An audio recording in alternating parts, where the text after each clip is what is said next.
welcome back to my channel. I hope you're all doing happy, amazing, and positive as always. Today I am going to be talking about this book. It Ends With Us. I just finished it a couple of days ago. Once I finished it, I decided I was going to do a review because it's just one of those books. You know, I can't just put it back on my shelf and pretend like it didn't exist. It's something that I need to talk about. Before I get into this video, guys, please don't forget to like, comment, and subscribe. It will help me out so much. I'm almost at 2,000 subscribers, so please help me get there. I will be forever grateful. Okay, so this book, I mean, if you love books, you would have definitely heard about this because it's just one of those popular books. I don't normally read like super popular books because a lot of the times I kind of get left a bit underwhelmed. But with this book, I saw it on every single bookshelf in every single bookstore. I just thought to myself, you know what? Let's just get it. Let's just get the book. The worst that could happen is that I didn't enjoy it that much. I will say that this video may have some spoilers, so watch at your own risk. So this book is about a woman called Lily, and she meets this guy called, I think it's Riley. I've been saying Riley, so I'm just gonna say Riley. She meets this guy called Riley on this rooftop. They get talking and they hit it off, but nothing ever eventuates because it was just a one night on a rooftop.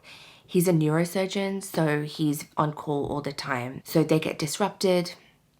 He has to leave. She kind of forgets about him. She sort of thinks about him every now and then, but nothing crazy. And she opens up a floral shop, which was her dream. Eventually, I won't say how, but Riley and Lily end up rekindling, like bumping into each other.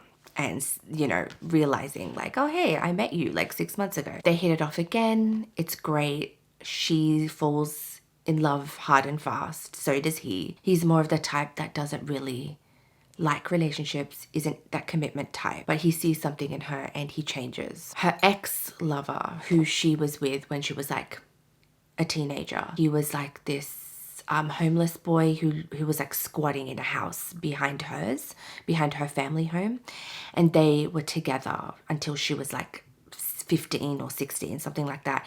He moves over to go in the military and whatnot, and they stop seeing each other. They don't see each other for years after that, until one day she sees him. It's like she's laid eyes on her long lost love again, and it's powerful. The pull is powerful, but things happen. And then after this, you know, things resurface, things come out, and it threatens the relationship between Riley and Lily. To make matters worse, Lily is best friends with Riley's sister. It's just a whole load of like drama. So without saying too much, that is the outline of what this story is about. In the beginning, I didn't really know which direction this book was going to take, only because I really thought it was just like a romantic storyline and that was it.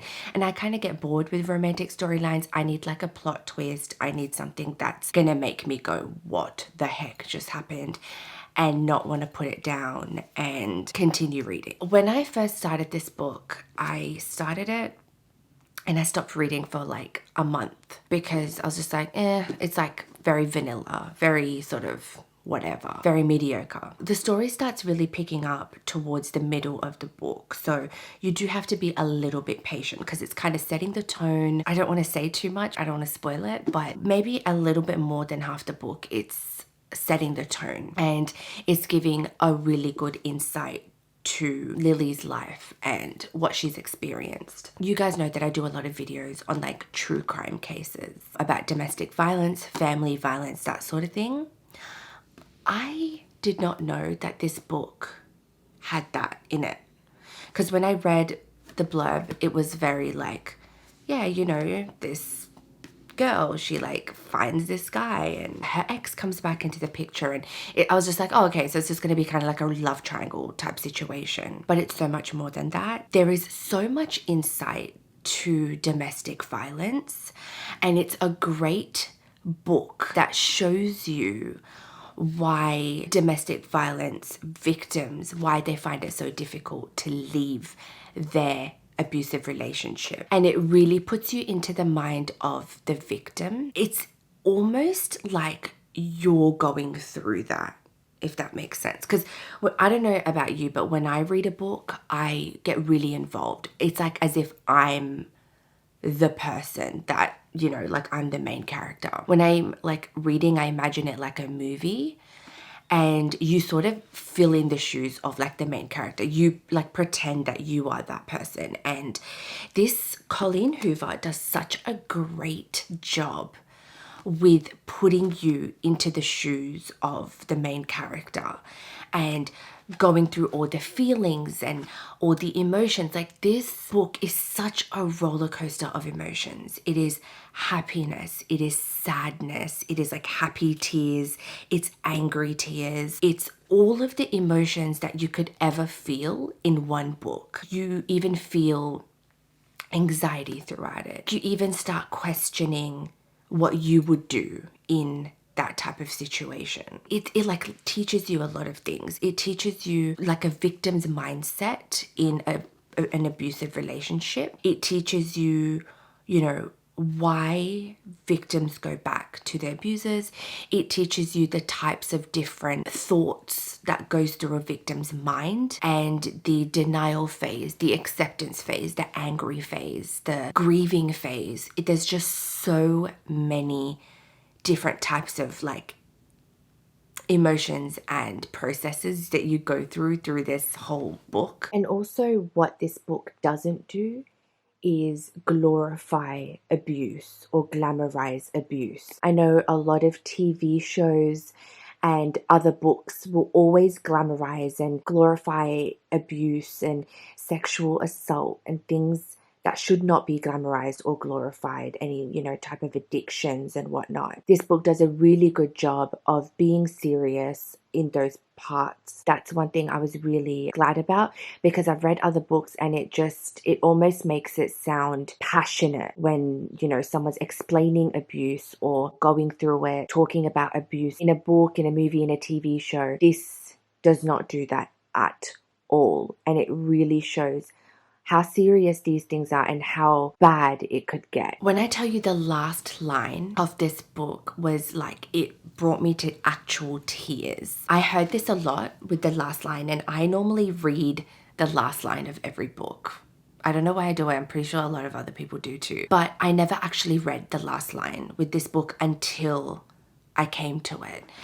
And it like brought me to tears. It's such an empowering book. I can't like say any more good things about it.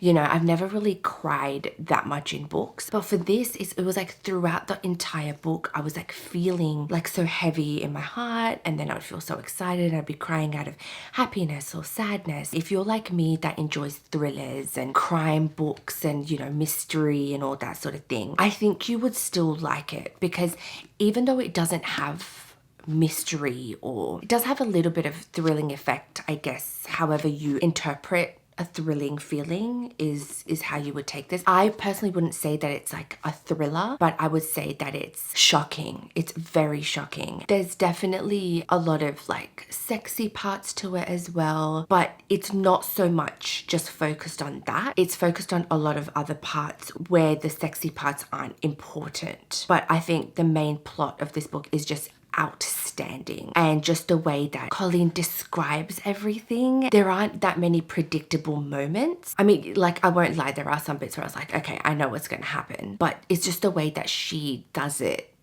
She's just done it so perfectly. If you don't understand why victims stay in abusive relationships, it's good to read this book and understand why they stay and why it's not as easy as, well, why doesn't she or he just leave? And it teaches you also like why we don't actually place any blame on the abuser.